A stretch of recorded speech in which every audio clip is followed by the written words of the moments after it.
This episode of Off the Vine is brought to you by Booking.com. Since 2010, they have helped over 1 billion vacation rental guests find places to stay. That's billion with a B. Head on over to Booking.com and get started on your listing today. Get seen, get booked on Booking.com. You're listening to Off the Vine with Kaitlyn Bristowe. Hey, Vinos, real quick, if you are listening right now, which obviously you are or you wouldn't be hearing this, can you hit the subscribe or follow button on whatever platform you're on? Please. That one simple thing helps more than you even realize. It allows me to keep growing on this podcast and making these episodes the best they can possibly be, obviously for you. That's the only favor I'm going to ever ask, okay? It truly means the world to me. Thank you. Now let's get into it. Hey everybody, welcome to Off the Vine. I'm doing an intro from home today because I forgot to do one for Andy, but Andy Richter was on the podcast and we had obviously a lovely, hilarious, meaningful conversation. He kind of opened up more than I thought he would, and I just love him and respect him all around. We obviously talk about Dancing with the Stars, but we also talk about how his career came to be and the struggles that he's overcome. Where did you grow up? I grew up in Illinois. Oh, you grew up in Illinois? Yeah. I love people from Illinois. It's, Canada is just a different kind of Midwest. Yes. It's a very similar kind of ethos. I agree. To Midwestern people, to in Wisconsin, Michigan. I always those gravitate kind of people. towards those kind of people. They're very similar. I always call them honorary Canadians. Yes, you're not wrong. So when did you move? Was it when you were like, I'm going to go do big things in Hollywood? No, well, I started in Chicago. I started performing in Chicago. Doing stand-up? No, improv. Oh, improv. okay. I never really. I don't like being on stage by myself much. I like working with a group. Yep. And yeah, I started in Chicago, and then we had a show that went to New York, and I got an agent, and then came out to L.A. and agent got parts and just kind of slowly built it that way. Yeah, that's cool. Yeah. Improv. I did improv in high school. And I loved it because I feel like it gives you confidence. It gives you a lot of confidence because you have to be super vulnerable and just willing to put yourself out there. Yeah. Did that kind of shape your sense of humor, or did you come out of the womb funny? I'm from a funny family. Yeah. So there's a lot. I mean, my dad's really funny. My mom's pretty funny. My mom's older sister, my Aunt Pat, was really my Aunt Pat could have probably been a professional comedic actress, but she just didn't. Yeah. She wasn't. But they're pretty funny family. Isn't that and interesting? So it was valued. Yeah. And there was value put on it, and it was and also too it can be mean and lots of very judgmental aspects of it too.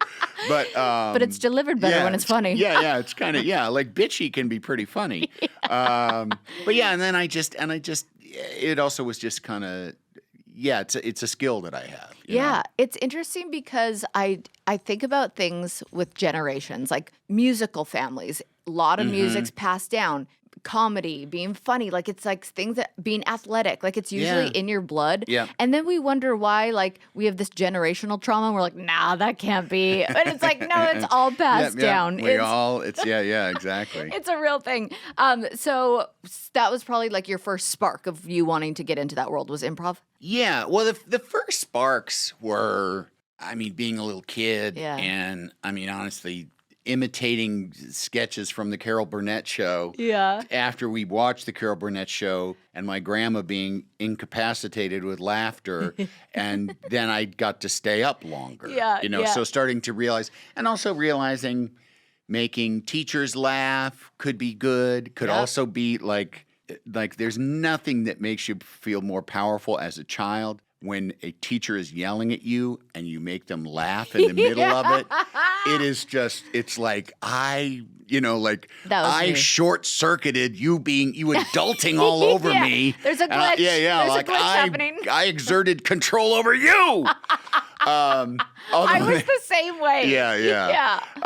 So no, it just makes life better to make people laugh and to be funny, and of course, like you said, generational trauma kind of things. I was a kind of classic middle child, kind of had made myself in charge of morale, and had to kind of keep in what could be a very sort of dysfunctional argument, just loud, like screaming, yelling, fighting household, kind of the one that was trying to keep everybody happy and keep all the plates spinning. And then, and eventually having to kind of take years and years of therapy to kind of be like, Did you? yeah, same. and just sort of like, and to kind of learn to live for myself, Yes. I mean, because I for years got all my self-worth and value out of what I was doing for other people. Yeah. I mean, I was ambitious. I got into show business, which is not like that. That is not for the faint of heart. Yeah, you have to have a drive in Yeah. order to do that. But still, at the same time, to me, it's very telling that I was an improv. I wasn't a stand-up. I became my main gig that everybody knows me for is being a sidekick, is being a supporting player, Yeah. and that was kind of what I was engineered for. Yeah. So yeah, but I I've always enjoyed being funny. I still like being like just to be able to. I went to film school. I've been on set since I was about 20 years old. Yeah. It's my workplace. And one of the things that I like best, and I don't understand why people who can do it, who don't do it, which is have fun, make jokes, make people laugh. Like just walk around and, and be silly and play. Yeah. That's my friend Tony Hale was on my podcast and he said he's like, you as an adult, he said, you have the largest capacity for play of any adult that I know. And I was like, that's really nice. And I'm really glad. And I don't ever want to lose that because it's kind of like It's the whole like point of life, in my opinion, because I have also done a lot of therapy, and I did this one therapy where it actually was all about your inner child. And I was like, this one day in the therapy course, we had to act like kids. And I was like, what? This is so stupid. Yeah. Like, why are we playing games? And then I asked my therapist, I said, why are we just spending a full day playing games that like you would play at like 3 years old? And she goes, because some of these people didn't get a childhood and they literally do not know how to just play. Wow. And I was like, oh. Okay. Yeah. Noted. Yeah. I can do that though. Can I just skip can this I part? sit this one out? This is lame. Yeah. But yeah, it makes so much sense. But I was actually thinking of you too, because when I was on The Bachelor, they would always be like, Kaitlyn, can you be a little more serious? Because I would just be trying to like zing jokes out every chance I got on camera. And my goal was to always have the camera guy because they aren't supposed to laugh.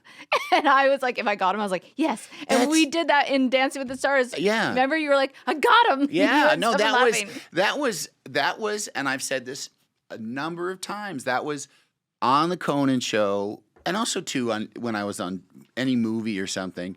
The audience to me was always kind of secondary because they were, the way that the audience gets there a lot of times is they got turned away from Big Bang. Right. You know what I mean? Right. And they're like, well, we couldn't get into Big Bang. Let's go watch Conan. Yeah. So they might not even really be that into seeing us. Yeah. So they were sort of like, I mean, I was happy to make them laugh, but if I saw a cameraman laughing from something I did, I was like, yeah, Totally. I made a family member laugh because 'Cause he's heard every one of my bullshit lines, True. Yeah, That's funny. How did Conan come about? How did that happen for you? I'm sure you've talked about this a million times, but I don't know the story. No, it's okay.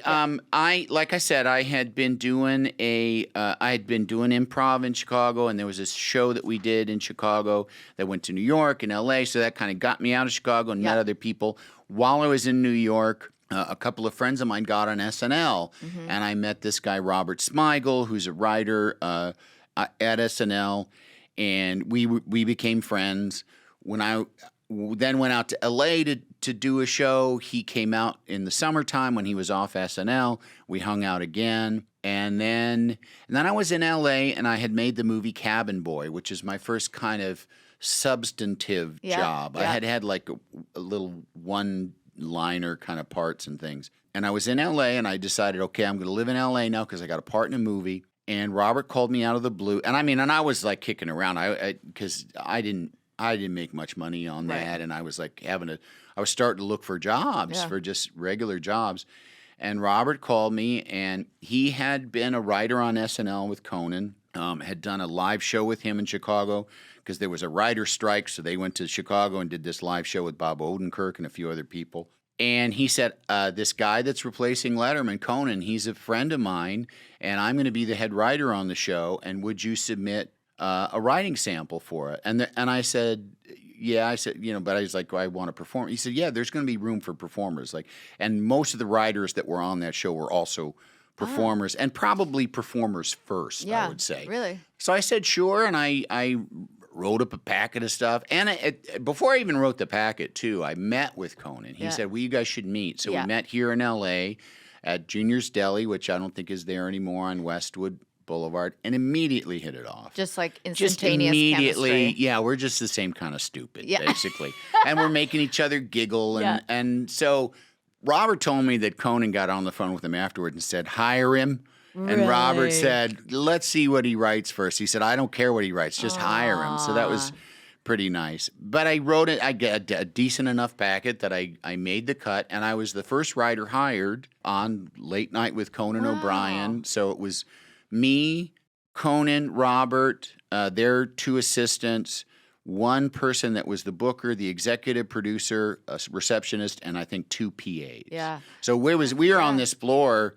There was like 7 of us, and it was sort of really like pick an office, in Rockefeller Center, and that's crazy. And then it just slowly, built from there, kind of to all of us kind of figuring out how to make this show. It was brilliant. Thank you. It really took was. a while, but it was because we really did.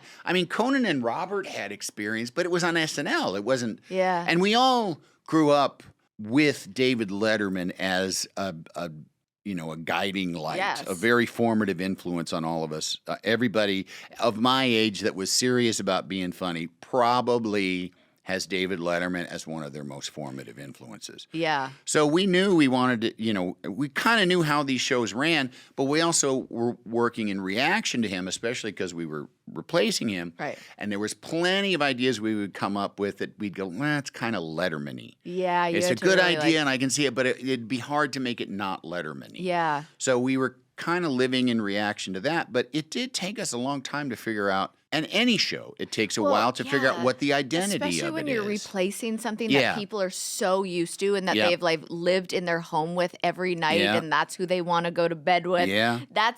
I remember my parents kind of watching Letterman, and I always was kind of into it. My family's kind of funny too. Like, we like that kind of humor. We always watched SNL. And then it's so funny. I made my parents buy me a TV for my room so I could watch Conan every night. Oh, really? That was my show. Yeah. That is what I wanted to watch every night. It made me fall asleep laughing, and it was the best. Yeah. And it's so, you guys got there. And this is to Conan's credit, and always has been, and Robert too. High standards of, it's got to be our standard of funny. Yeah. And it also has to be unique. It has to be us. It has to be, and this is where it becomes an art. This is where it becomes like you have artistic principles. You don't think of them as such because it seems, like too uppity. But we weren't trying to find an audience. We were trying to be as funny as we could be. And I think whenever, and I've been on shows where they try and chase an audience, like, we need more young women to watch. Right. And I've always been like, do you know how to do that? Yeah. And the answer is always not really. Right. And, because one of the shows I was on, actually, they decided that there was this network directive. We need more young women watching. And you said, let me put my ab t-shirt on. What they ended up doing was it just seemed like all of a sudden all the characters every 3 pages were telling each other how much they liked each other. Like, I really like you. You're such a good friend. And I thought, okay, I guess that's how we're going to win. I don't know what research says that that's necessarily what young women want, but I've always been like, I don't know how to do that. I only know how to do what I do. Right. I only knew is you give me a situation, you say there's a spot on the page, put a joke in there. I'll put a joke in there. Yeah. You say, here's an idea for a sketch. You got any ideas? Well, I think the ending could be this. I only can do what I can do. I can't chase I an even audience. think about that as social media being my job. I have 97% women following me because they relate to me. I share outfits. If they were if somebody was to say to me, let's try and switch your audience to all men, I would be like, what are you going to do? I'm talking about periods and being PMSy and they're not going to relate to me. Right, and I don't know how to be anything different. It's kind of not completely similar, but I understand that you're but this is what I know how to do. Yeah. And sometimes it must be scary too to say jokes that are in your head hilarious, and you're like, is this going to land with other Oh, people? you just got it. Yeah, no, you got to like, there has to be a kind of fearlessness that happens, and because they can't all be winners, and definitely I am capable of some clunkers, but you end up relying on the people around you too. In the moment, if you say a joke and it doesn't work, we just move on. But you can have really funny ideas and write them up and go, oh man, this is great. You give it to funny people that you trust, and they're like, it's okay. Yeah. And you're like, oh, I guess that was just me. And everybody needs that. Everybody needs. Every really, really deeply funny person that I know needs to have somebody go, is this funny? Right. Because nobody knows 100%. Yeah. And it's all subjective, know? That's the thing, too. It's all subjective. I always think that with humor and, I mean, even music. There's certain things that, like, because, on, like, TikTok and Instagram, everybody's copying each other now where it's like, oh, this idea happened. You had to do a lot of TikToks and stuff with Dancing with the Stars. But it's like almost become a form of flattery where I feel like maybe in the day of late night, was it so competitive? Oh, it was very competitive. Yeah. But I'm actually, that was one of the interesting things. And I talked about that a couple times. And Emma was just on my podcast and we talked about it. That one of the first things about TikTok that was strange to me was we're going to do something that's exactly what other people have done. Yeah. And that's just I'm like, you mean we're not going to put a Create twist our on own? it? Yeah. We're not going to sort of comment on it? Like, no, just do it. And I kind of get it now. It's like I said on my podcast, it's like we're all going to go down the slide at the playground. Yeah. There's only one way to go down the slide at the playground, and we all went down it. And there is a sense of community to that. Yes. But yeah, definitely it was competitive in those days because there was a lot less stuff to distract people. There was no internet. There was, I mean, it's still, we still, on at whatever time, 11:30, 12:30, depending on your time zone where we were, the ratings we got there were gigantic compared to now. Yes. There were still tons of people watching us. And there was also too, because of Letterman, Leno, because of Johnny Carson quitting and Letterman wanting the job and Leno getting the job, and then Letterman, I'm sure the politics it became content for the entertainment media. Yeah. So they always, there were the late night wars, and whether we wanted to be in them or not, we were in them, and we were directly up against CBS. It was first Tom Snyder, but we again, we never like thought like, what can we do to beat Tom Snyder? We just did what we did. That's great. I feel like I don't know if that's usual or unusual, but was there anyone in the industry that you guys didn't get along with? It definitely back then it felt more like football rivalries from high school or college. Like there wasn't a lot of overlap, kind of like I started to become friendly with Jimmy Kimmel. Yeah. And I got the sense, not necessarily from Conan directly, but just kind of institutionally, it was like, what are you hanging out with him for? Oh, yeah? Yeah, he's the opposite. And, it's like, and I always was just like, Jesus, we all run steakhouses. There's plenty of room for steakhouses in this town. But now everybody's friends. Okay, you know how every year there's that one holiday tradition that just makes the season? Like for me and my sister, it's our annual matching pajama breakfast, but we do it on Christmas Eve. We're always allowed to open one present on Christmas Eve, and guess what? It's pajamas every single time. My mom started it when we were little, and every single year I want to say forces, but I think we all agree to wear matching pajamas. And I really do feel like it's photos that I have since we were little until now, year after year. And this year I just wanted to start a new little tradition. So I got an Aura frame, and I swear it's like a little nostalgia machine. That's what I call it, on my counter. You just download the Aura app. It connects to Wi-Fi, and boom, unlimited free photos and videos. I've been adding everything, all the cute stuff, the chaotic stuff, the why are we taking this stuff? And because I ordered early, I even preloaded it before I shipped it. So when it arrived, it was already full of matching pajama madness. And honestly, you can't wrap togetherness, but you can frame it. For a limited time, visit auraframes.com and get $45 off Aura's best-selling Carver matte frames. Named #1 by Wirecutter by using promo code VINE at checkout. That's AURA frames.com promo code VINE. This exclusive Black Friday Cyber Monday deal is one of their best this year, so order it now before it ends. Support the show by mentioning us at the checkout. Terms and conditions apply. So as we all know by now, I get Botox, shocker alert. And I always go to my ride or dies over at Indie Skincare. And they're all literally on their feet all day. Like, I do not know how they do it. They're running around, treating clients, doing all the things, and somehow they look so freaking cute. And I do swear that their secret weapon is Figs scrubs. I remember the first time I saw Kat in this new set. It was super tailored, sleek, hot. Yeah, I said hot. And I was like, wait, are those scrubs? Since when do scrubs have any business being this cute? I wanted a pair. I'm not even in the biz. If you are in healthcare, you probably already know Figs, but if you don't, just let me hype them up real quick. These are made for the real MVPs. They are lightweight, breathable, stretchy, antimicrobial, basically built to survive long shifts, back-to-back patients, and those days that you don't even sit down until 4 p.m. The fit is always fitting. Gone are the days of those stiff, boxy scrubs that look like you've been wearing like paper bags or something. Figs gives you cute colors, cute styles, pockets where pockets should be, and little details that actually make sense when you're doing a million things at once. And with the holidays right around the corner, now is such a good time to treat the healthcare heroes in your life because Figs just dropped a ton of new limited edition colors and styles for the season. Scrubs, accessories, footwear, Figs has something for every human on your list. So if you're in healthcare or shopping for someone who is, you can get 15% off your first order at wearfigs.com with the code FIGSRX. That's wearfigs.com, code FIGSRX.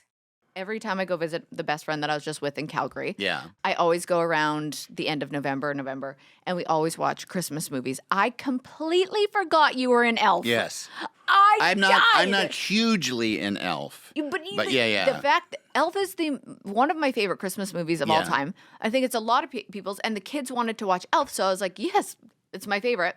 I had every DVD of like Best of Will Ferrell growing up from SNL. Yeah. And I'm just sitting there, and I went, oh, yeah, Andy, that's me. What's more vulnerable than a peach?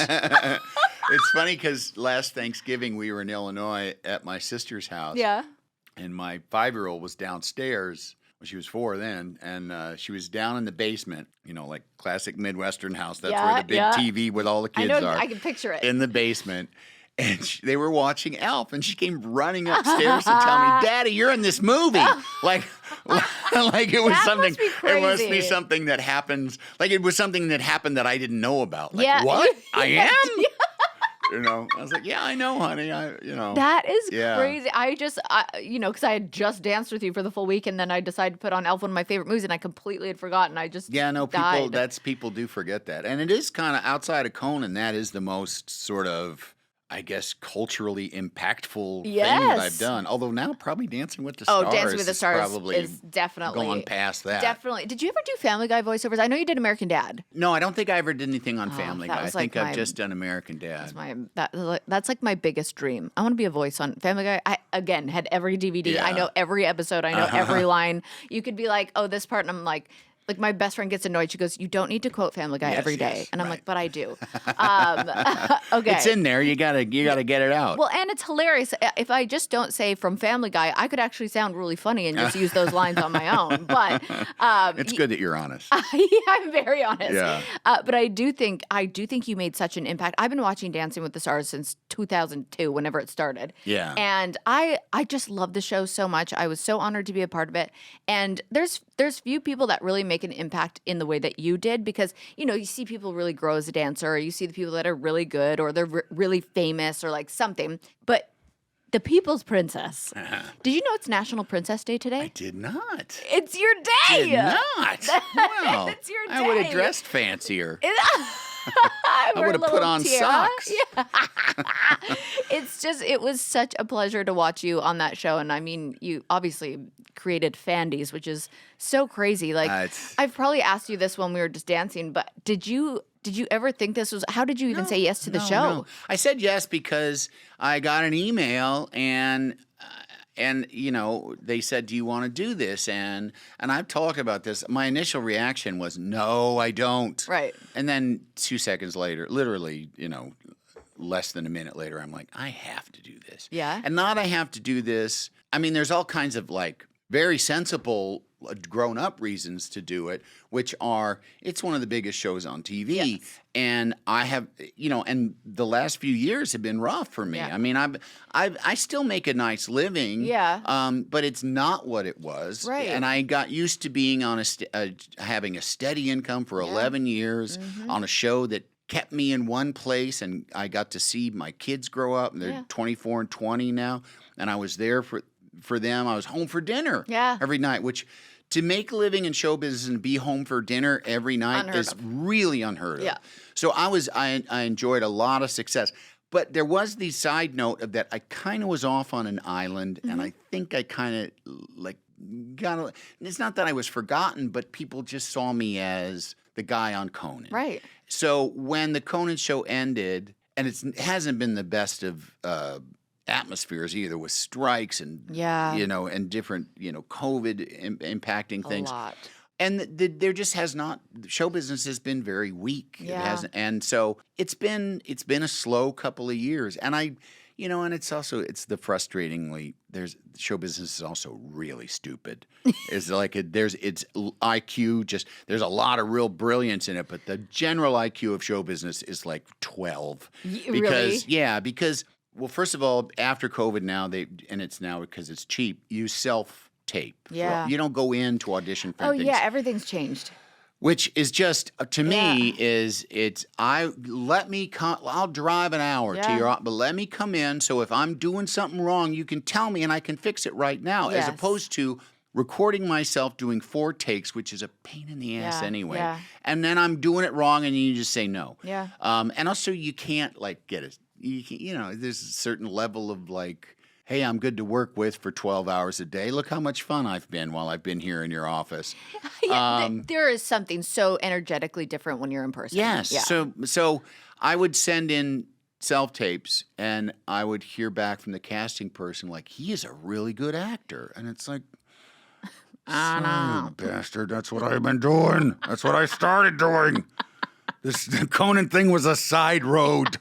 So that can be frustrating. But then again, you're like, well, I can't expect people to be up on every aspect of my personality and my sparkling wit. I mean, and my good looks. Doing Dancing with the Stars is this is going to be good, and it pays nicely, which you found out. And it pays nicely. It is very consuming. Did you know how consuming it was going to be? I didn't have.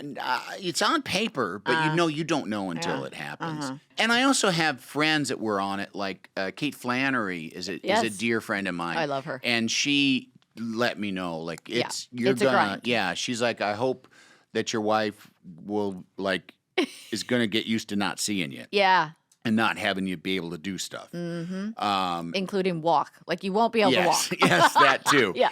But I did it mainly because I knew I was in a stuck place, mainly physically. Yeah. Mainly for years I've gone to the gym, but I went with a trainer. Yeah. And that was the way that I went to the gym, is because someone was there waiting for me. Left to my own devices, I don't care. Same. It's my joke is always, and it's a sad joke, but it's not a bad joke. It's always oh, you mean if I exercise and eat right, I get more life?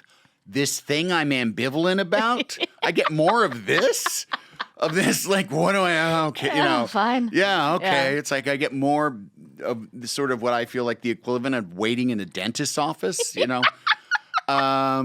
just, like I say, pretty grim. And I knew I needed to get out of that. Yeah. And I knew, my sister and I will talk about, my mom and her my mom is a world-class hypochondriac. Okay. When you, for years talking to her, it's 80% symptoms. Yep. So, and she just never took care of herself. And it'd be like, Mom, well, you could get out and you could walk and, and all these things. And we would, say and my sister and I, my sister's turning 50, I'm 59. And I had a point where I was like, we know what she's done wrong, but are we really? Yeah. Are we learning from this? Yeah. Are we we have all these prescriptions for her as to what she should do and all these like behaviors that are we really keeping up our end of that? And she was like, shut up. I know. Like, That's a tough self-reflection moment. And I knew like I somehow innately knew that I needed this. Oh my gosh. I needed this. And like, it was probably you needed it more than you even realized. 100%. Like 1,000%. Yes, moving your body, but the joy of dance, Emma as a partner, the family feel of that whole show, having people rooting for you and then reminding them of like, Andy, yes. Yeah. It's like, it's validating not only like from the outside perspective, but to yourself that you can do these things. 100%. Yeah. So did it like change your whole life and perspective? Absolutely. And that's, the joke that I say like, oh, if I exercise, I get more of this life that I'm sort of ambivalent about. That joke doesn't apply anymore. Yeah. Like I'm now like, no, I'm kind of invested in sticking around, Yes. I mean, and like my friend Jonathan Groff and I, we had a joke once about like, I don't want to die, but oh God, the rest. Just think of, that's just the rest. The deepest sleep of your life. Sleep that, I mean, and that kind of joke, it's not, I mean, I still can appreciate that kind of thinking, but do you feel like you have new life? Yeah, absolutely. That's awesome. I took all of this, and I've said it before, and it was all fear and insecurity masquerading as kind of, like a funny curmudgeonly old guy, like who had seen it all and had passed judgment, and that's not for me, and and look at all these people running around and all this activity. I'd rather just sit here and now I'm like, no, that guy was an asshole. That guy was. First of all, was a liar. Yeah. He wasn't so wise and curmudgeon. He just was like, I don't think I can do this. Yep. I don't know if I want to do this. I might look stupid doing this. Yeah. I might seem weak doing this. Yeah. Because for me too, like exercising has always been something, and I've said it before, like there's this fat kid stuff and there's just fat person stuff of where you feel like I am this way because of a weakness in my character. Yeah. I am this way because I f***ed up. I didn't do the things I was supposed to do, and now I'm heavy, and now I'm unhealthy, and oh shit. I can't, like that must feel daunting. Absolutely. You blame yourself, and so you just don't want to, like the notion people would be like, do you want to go on a hike? And I'd be like, yeah, if you do not talk to me. Right, because I cannot talk to you while we're hiking. Yeah. I can hike, sure, Yeah. but don't talk to me. And that's like deeply embarrassing because I feel like, oh, this person is going to realize that I have, quote unquote, let myself go, which has been in my head forever. Of course. And and it's the classic thing too. I'll look back at pictures of myself when I was in my 20s when I thought I looked like shit and be like, I look pretty goddamn good. We I all look do pretty that. fit and like in pretty good shape. Yeah. And I still thought I was fat and lazy and and so this has really helped me. I mean, and yes, I lost weight, and yes, which I had already kind of started before the show to do that. Yeah. And of course, dancing a million times, a million hours certainly supercharged that. But I'm on Zepbound, one of the semi-glutide, things, which I will always say because I think it is a crime that people are made to feel guilty for using a medication to help them get over a chronic problem. And become a healthier version of themselves. And become a healthier person who is less of a burden on society. Yeah. Because if you are unhealthy, you are a burden on society in some way. Yeah. So I always liken it to when I started taking antidepressants in the late 80s and people were trying to shame me about it and say, like, can't you just pull yourself up by your bootstraps? Or aren't you worried about it changing your personality? Or do you really need to do that? Right. And the answer was, yes, I need to do this. Same. And I've been doing it ever since, and it saved my life probably. So I just feel like it's the same thing. The shame around what people will like. Oh, you're on Ozempic. Yeah, so what? I am. Yeah, you're taking insulin. Like, I'm a diabetic. F*** you. I know. Yeah.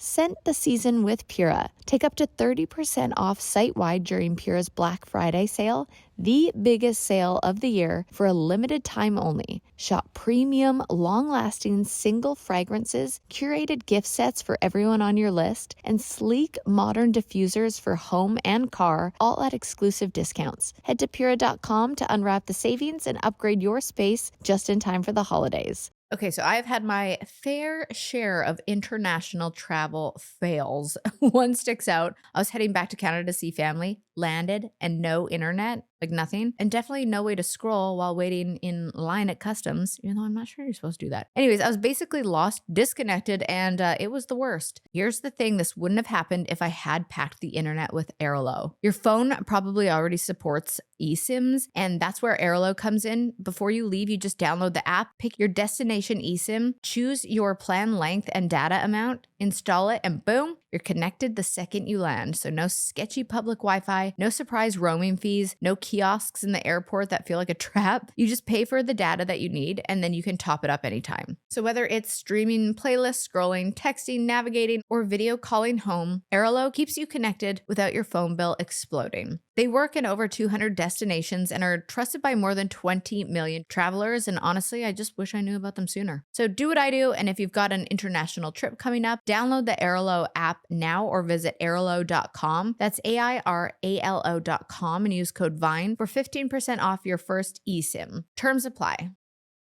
Dancing with the Stars is such a perfect show to put people in such a good mindset, to move your body, to feel good, to make other people feel good, and see the impact that you have. I was unaware of what like a common story that is. Yeah. You know, I did this thing and, I challenged myself to do something. I was vulnerable in public doing something that I could have looked like an ass doing. Yeah. And also, and you were serving, people are mean. Like there's if you went So through mean. TikTok or actually I find Instagram comments to be meaner than TikTok comments, but you'd think there's a choreographer on every fucking block. Oh, I know. Because all these people are such goddamn experts about like that foxtrot wasn't very good. Oh really? Tell me about what a foxtrot is. Yeah, do the counts of a foxtrot now. It's wild how many people are judging out there and judging the judges judging. I'm just like, you guys don't know what you're talking about. I mean, ultimately, it's good for the show. Totally. And it is like, it's one of the strengths of the show is that it gets people inspired, it gets people passionate. But it's kind of the like the off-gassing of all that popularity. It's just like nonsense. Well, and there's so much love too, right? Like, it was. I mean, I don't mean to. It's more fun to talk about the haters than it is. Well, but and I mean, it's comical. It was so much. The level of like love and acceptance that I got that just kind of again came out of doing TikToks and dancing on the show, and then all of a sudden people are filming themselves excited that we made it through and doing Halloween costumes and that's what I mean. You really impacted people at home with, and that's what I'm like. People were so bummed when you got sent home. Were you bummed or were you a little relieved or both? Because it really is hard on the body. It initially, really is. Well, I didn't know what was going to happen, and I was shocked. By the way, I thought it was my fault. Oh, no. I was like, I didn't get Andy the points. No. Well, first of all, I've always been lowest in the points, so the points really didn't. Really, I don't think ultimately mattered that much. I think that we were getting lots and lots of votes. They're very cagey. Oh, yeah. About the algorithm and how, that all works. Mm-hmm. Like, and there's no transparency. And I know from talking to pros, they have never heard a bit of information about how many votes, how the votes are. It's like no Fort Knox. Yes. There is just a fortress around that information. Yep. But there were like little indicators that we were getting from people on the show when we would say things like, well, if we're coming back next week, and they would go like, oh, come on, you're going to be here for a while. Yeah. And we were like, oh, shit, I guess we're going to be here for a while. Uh-huh. And then we started sticking around. Yeah. And people are online saying, you're going to make it to the finals. And other people are saying, you're going to win the mirror ball. And I'm like, am I? I don't really think that's possible. But in your head, there's like, I thought you were in the Final Four for possibly, sure. yeah. Well, you kept proving it to yourself every week. And I mean, I just kind of felt like, And I never thought it's because of my, well, yes, it's because of my dancing, but it's not because of the technical proficiency of the dancing. Right. It's because of what feelings we were inspiring with people with the dancing, both me being me and Emma engineering the whole thing, choreographing it and understanding my strengths and weaknesses and understanding what made good viewing. Yeah. I think like one of the strengths that I don't see many people talking about was the variations in our dancings from week to week. Yeah. That there's other people I don't see that so much. Yeah.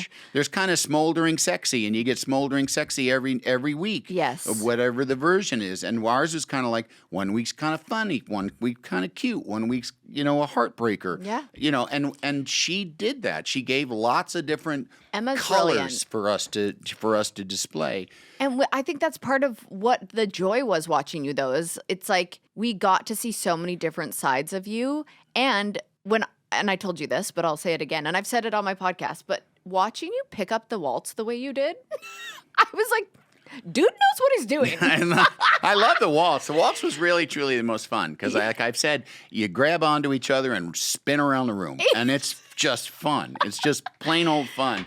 The Tuesday night that we went home, that's when I talked about it on my podcast with Emma. Like, we did really well. We did that quick step, and that quick step was meant to be shut up. Yeah. All these people are like, he never does anything. Emma does everything. He just walks around. I was You just kind did of it. like, shut up. Yeah. And, and even Bruno said, it's a quick step. You was quick and it was steps, And so there, I did that and I felt really good. And I mean, it was 8 and 3 7s. It would have been nicer to get that up. But even then, I could say it was 4 8s. Still wouldn't have mattered, Right. But because I got to watch you in practice and I got to watch you do the camera blocking. And when I saw you do, I was like your mom out, like watching in the backstage. I was like, yes. And I was freaking out and I was like, he nailed it. Thank you. Yeah. No, that was, and I'm very happy that we did that. Then, because I think we went third, then every other people were going, and like I had said in one of them, I said, I lived on the chopping block. And you start to get a sense of who's on the chopping block with you, both, largely through the things that people are saying online. I think that's where you can take the temperature of how people are feeling about who's vulnerable. Yeah. So you're, like I'm aware of like who, like I don't think I'm going to, I'm not going to beat Robert. Right. Like Robert is always going to be. He's a 21-year-old spry little chicken. I mean, but he just, there's no question about it. There's other people where it's like, well, they don't have the scores that these other people have, and and are they getting as many votes as we're getting? So who's kind of in there with you as terms of like vulnerable. Yeah. And they started, as I said to Emma, they were giving out 10s like it was candy. Yeah, they really were. And I had this feeling of like, how the hell am I going to stick around and they're going to send somebody that got like 3 10s and a 9 or 3 9s and a 10? Yeah, like, you start doing the math. Yeah, it's just like, and I mean, and I just was like, people are going to lose their minds if that happens again. And they would have a point at this point in the competition. There would be like, they'd be like, I would be like, yeah, I don't know. I probably shouldn't still be here. But it was during that show that I really started to feel like, oh, I don't think the finals are for me. I don't think I'm going to be winning any mirror balls. It just kind of, I sort of had a sense like this might be it. Yeah. Because I also knew if I'd stuck around till the semifinals, it would start to turn. Yep. And because it turned from the previous week after Danielle went home, there were a lot of Danielle fans that were really mad at me. And But it's not your fault. Oh, I know. But I understand, I understand what fandom is. And I understand too, like there's a lot of people, I saw this online, like a lot of people saying, like, well, we got tired of watching Andy fans or Fandies celebrating when someone lost. It's like they weren't celebrating that someone went home. They were celebrating. They were celebrating that we were staying. Yes. So, but I'm sure that there were a lot of people that were sort of like, okay, enough's enough. You're right. It is a fandom. Like it is. You think about sports and just how I remember thinking there's a guy who was mad one time about male cheerleader, a man in the stands. And I was like, dude, you're the biggest male cheerleader. There's just this crowd is full of male cheerleaders. You're all screaming for men and what they're doing wrong and what they're doing right. And you're mad at the other people. And it's kind of like Dancing with the Stars is kind of like people's Super Bowl. Yeah.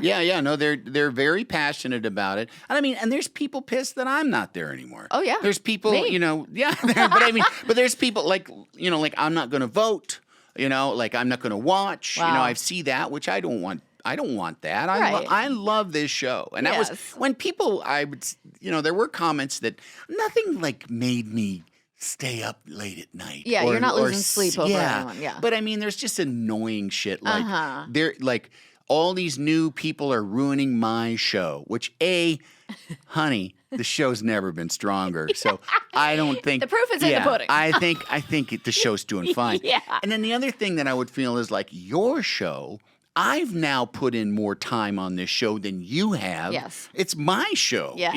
It's more my show than it is your show. To say that I'm ruining your show is like, Yeah. You're getting the ownership confused here because this is I have a stake in this thing now and will forever. You worked hard just to get like there. you do. Yes. You get a stake in this thing and you're part of a family or just you're part of this organization and you will always be linked to it. Yes. Oh my gosh. And gladly so. I was going to say, and I'm honored to be. Yeah. It's just like I remember the uproar was Tyra Banks was the host on my season and people lost their mind over that. And they were like, I'm not watching and blah, blah. But the thing is, America likes their comfort food. Yeah. They really like things to stay the same. They don't like change and they all get in a tizzy. And it's like really their outlet for what's actually going on in their life that they get to be mad at something else. Yeah. And it's just, it really is never going to change. Right. I saw a really funny, it was just a very interesting thing this from a sociologist on Instagram. They just post different things about why people are the way they are and stuff that happens. And there have been studies now where because there was this sort of conventional wisdom that the reason people are so awful on the internet is because they're anonymous, they can get away with it, they can sit there behind a keyboard and no one knows it's them and they can be, say the ugliest things and that they're not really that bad. They're just, gives them an outlet and they sort of, again, like let off steam or just, And they did this study and found no, those people are actual assholes in their real lives too. Like these are generally unpleasant people that don't get along well in groups. And they're the same online as they are out in the world. So it's my dream to do a show like Catfish, but find the trolls, internet trolls, and talk to them and be like, do you need a hug? Right, or what's going on in your life where you're so upset? Yeah. And then people would have compassion for the trolls and they'd be like, well, now what do I do? Because everyone would love them and then they'd go, it would be so fascinating. I wanted to ask one more thing about Dancing with the Stars. Did you, because it was the whole Bobby Bones thing. You remember that where it was like people were so mad that he won because he wasn't a good dancer. And I think Tom Bergeron had made a comment or something. So Bobby Bones sent back his mirror ball. Did you hear about that? I did. What do you feel about that? I don't know. I mean, I don't want to speak on it much. Yeah. And to be frank, Bobby asked me to be on his podcast, and I was kind of like, I asked Bobby to be on mine too. Oh, did you? Yeah. I was already doing this, but I was kind of like, because like I say, Emma and I did about 90 minutes on my podcast, and I sort of am like, I don't have a lot more to say. I get that. I totally get that. And I had already committed to he asked me, and I was like, I don't really want to talk about this. Like, I'm doing interviews, but it's like, with Parade Magazine. It's not. I'm not going to cry for them. So I just was like, I don't think I want to do long form stuff. But I also do think there is a difference between him and me in that from what I understand, he had a radio show, he had a big platform, and I think platform. A lot of people were voting as a lark because it was fun. Yeah. And you're like, let's with Dancing with the Stars. Yeah. I know he's not necessarily responsible for that, but I think there was that aspect of it. People might say the same thing about people that found me and Emma on TikTok and started to like TikTok and started to vote for us for that. But it was TikTok isn't a syndicated radio show, Right, you know? right. So he has every right to kind of be offended, but I mean, I also kind of feel like you also don't have to say anything, you know? You can Right. also just like, if Tom Bergeron next season says something sideways about me, I think I'm just going to let it slide. Yeah. You know? Yeah. I love Bobby, and I know he's a very strong personality. Yeah. So I'm like, when I saw that, I was like, he would. Yeah. I do feel like he's gotten a lot of shit for just kind of, again, being in a show and He's polarizing to he people. he just kept going and kept trying, you know. And they even, I guess, changed the entire They did. They changed the whole show point because of it. structure Yeah. because of it, because they felt like there was unfair influence among voters. Like the voters had too much leverage that, you know, and so they changed it. Yeah. So Makes it's like, it sense. doesn't even, like what happened with him isn't even kind of relevant in just sort of purely procedural terms Right. now, Yeah, you know? yeah. But I do think people don't need to be f***ing mean about a guy that won the Mirrorball trophy 6 years ago. or whatever it was. Just everybody needs to calm down. Yeah, seriously. If we all could, that would be great. This episode of Off the Vine is brought to you by Booking.com. Now, I've got to say, if you are looking to grow your vacation rental business, this is the place to be. Booking.com is one of the most downloaded travel apps in the world, and for good reason. Since 2010, they have helped over 1.8 billion vacation rental guests find places to stay. That's billion with a B. But here's the thing. Most vacation rental hosts don't even realize that they can list their properties on Booking.com. And if you're not on the platform, your rental is basically invisible to millions of Booking.com travelers worldwide. After all, they can't book what they can't see, right? But once you start listing on Booking.com, your property gets seen by a massive global audience of unique travelers. That means more visibility, more bookings, and more opportunities to accelerate the growth of your rental business. And it couldn't be any easier. You can register your property in as little as 15 minutes, and nearly half of hosts get their first booking within a week. So if your vacation rental isn't listed on Booking.com, it could be invisible to millions of travelers searching the platform. Don't miss out on consistent bookings and global reach. Head over to Booking.com and start your listing today. Get seen, get booked on Booking.com. So now you've got like this new life to you. What's next? I know you have your podcast. Where can people find that? What's it called? I have a podcast called The 3 Questions with Andy Richter. I've been doing it since 2019. Have you really had it since 2019? That's amazing. I have. It's on Team Coco, and Team Coco is part of Sirius XM now. Cool. I also do a live radio show on Wednesdays called The Andy Richter Call-In Show, which is just for fun. It's an hour, and we pick a topic, and I have a guest host come in every week. And I love that. And it's things like dating disasters or bad neighbors, or we did ghost stories a couple weeks ago. Cool. Oh, ghost stories are my favorite. Oh, I could listen to that all day. So it's just kind of like silly party conversation. I just kind of wanted it to be like when people, like when everybody, like somebody tells a story about throwing up in public, and then everybody's got a story about throwing up in public. Yes. And then so, I just love those kind of sharings on those kind of like party topic conversations. Thank you so much for coming thanks on for the having me. podcast. And thank you for dancing with me. It really was fun. And I'm so glad they paired us together. Yeah, me too. I can't imagine anybody better or more Me fun. So too. yeah. I was so happy. We went out with a bang. Everybody says it. We sure We did. went out with a bang.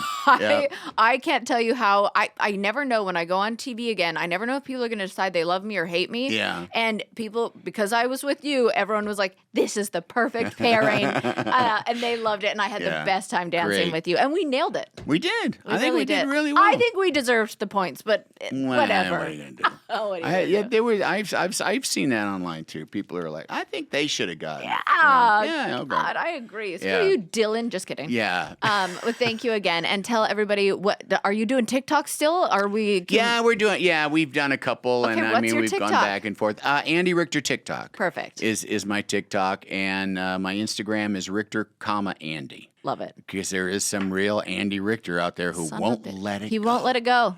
Damn it.